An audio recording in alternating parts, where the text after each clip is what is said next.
They sailed across stormy seas in long ships, raided distant shores, settled new lands, and left behind a legacy of myth, mystery, and power. The Vikings, warriors, traders, explorers, once ruled the waves.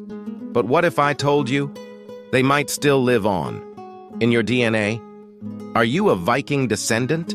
Could your ancestors have once stood beneath the northern lights, carved runes into stone, or even set foot in North America 500 years before Columbus?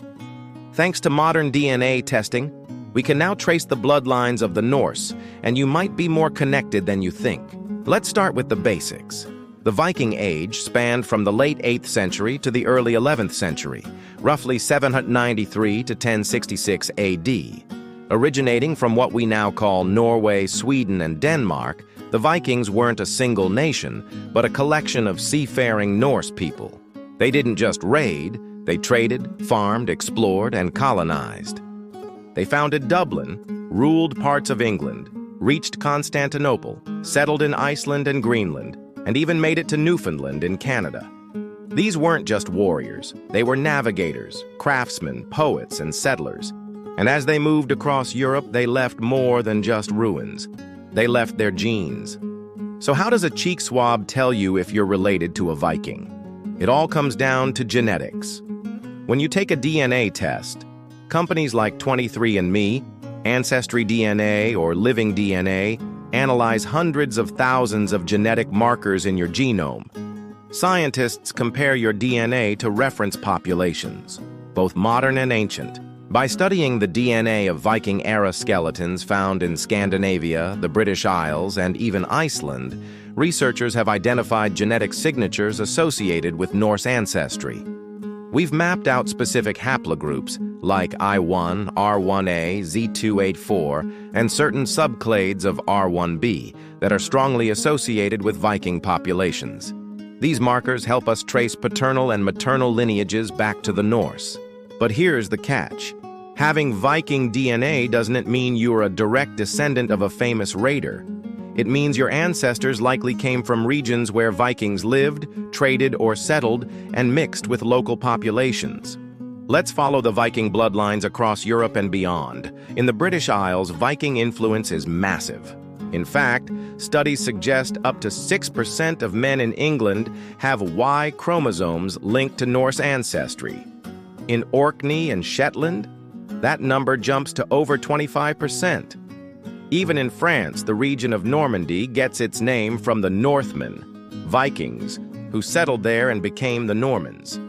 William the Conqueror? His great-great-great-grandfather was the Viking leader Rollo. Iceland was almost entirely settled by Norse Vikings and Gaelic women from the British Isles.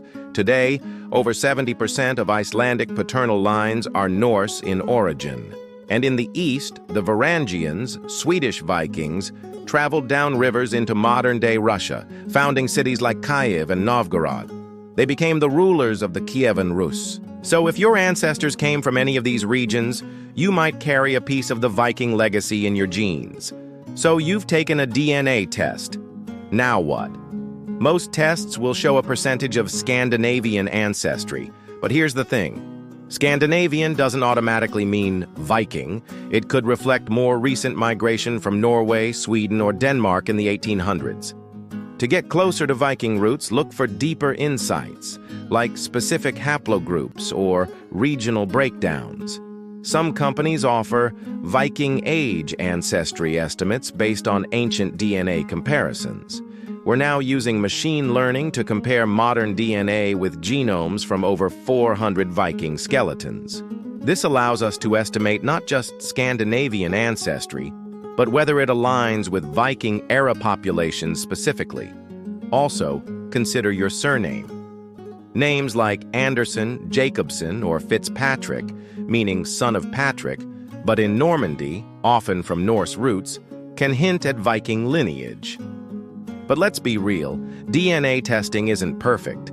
It's a tool, not a time machine. First, reference databases are still growing.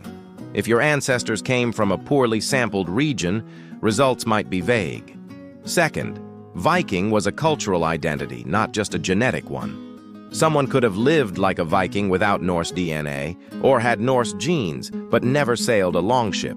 And finally, ancestry percentages are estimates. A 10% Scandinavian result doesn't mean 1 in 10 of your great-great-grandparents was a Viking. It is a statistical model based on shared DNA segments. Whether or not your DNA test shows Viking ancestry, the truth is, we're all connected to history. The Vikings weren't just conquerors. They were innovators, explorers, storytellers. They gave us words like law, knife, and husband. They believed in fate, courage, and the power of legacy. And in a way, anyone who values adventure, resilience, and discovery carries the Viking spirit. So maybe the real question isn't, are you a Viking descendant? But what part of the Viking legacy lives in you? If you're curious about your roots, a DNA test might give you clues. But the full story?